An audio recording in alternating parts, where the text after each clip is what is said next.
घोटालों पर शिकंजा। दरअसल छत्तीसगढ़ में दो बड़े घोटालों को लेकर बड़ी कार्रवाई हुई है। शराब डीएमएफ घोटाला मामले में कारोबारी अनवर ढेबर और रिटायर्ड एआईएस अधिकारी अनिल टुटेजा की 1400 करोड़ रुपए की संपत्ति कुर्क कर ली गई है। दोनों पर 4 घोटाले से 4000 करोड़ की कमाई का आरोप है।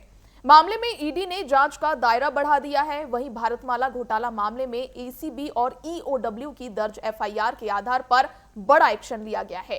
ईडी ने कारोबारी जयप्रकाश गांधी को गिरफ्तार कर लिया है। वहीं आरोप है कि भारतमाला प्रोजेक्ट के लिए अधिग्रहित 56 लाख की जमीन पर 9.83 करोड़ का मुआवजा दिया गया था और आरोपी ने पैसे शेयर मार्केट म्यूचुअल फंड में इन्वेस्ट किया था।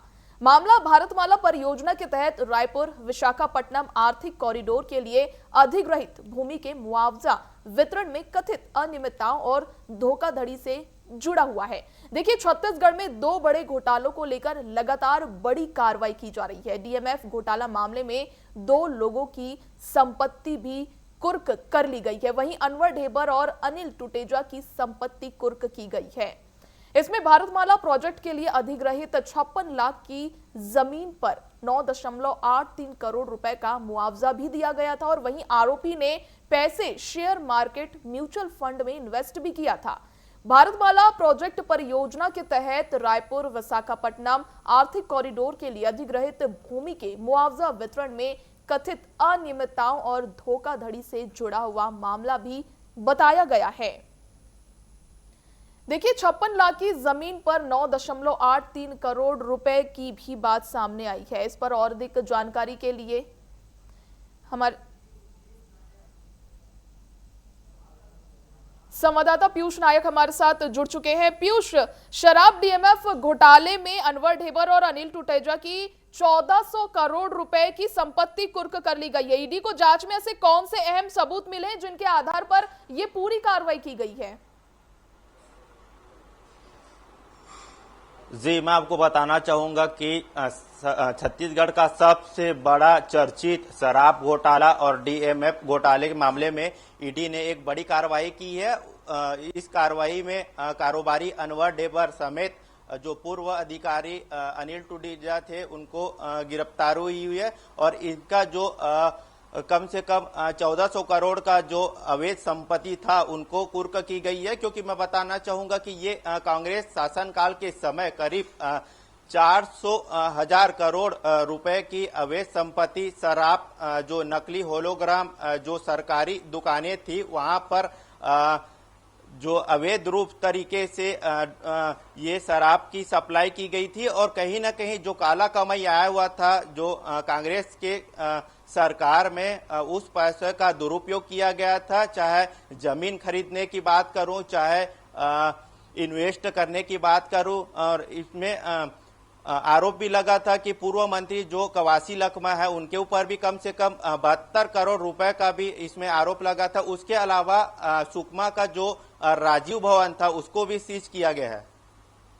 देखिए पीयूष, इसमें ये ईडी का दावा ये भी कर रही है ईडी की दोनों आरोपियों ने 4 अलग अलग घोटालों में करीब 4000 करोड़ रुपए की कमाई भी की थी। आखिर ये 4 घोटाले कौन से थे जिसमें ये 4 करोड़ रुपए की बात सामने आई है? जी, ये सबसे बड़ा शराब घोटाला में ही देखा गया है क्योंकि इसमें यहाँ के जितने कांग्रेस नेता है जैसे देवेंद्र यादव, चतनीय बघेल, इनका नाम भी सामने आया था और कहीं ना कहीं ये काली कमाई से अवैध तरीके से जैसे गोवा में स्थित लग्जरी होटल उसको भी जब्त किया गया है। इससे पहले भी आरोपियों पर आरोप लगता गया है और इसकी जांच ईडी अभी भी कर रही है। पीयूष, ये जो भारतमाला घोटाले का ये जो पूरा मामला सामने आया है, जयप्रकाश गांधी की इसमें गिरफ्तारी भी हुई है। बताया गया कि जांच एजेंसियों के मुताबिक मुआवजा घोटाले पर ये पूरा जो खेल है वो कैसे, इस खेल को कैसे अंजाम दिया गया?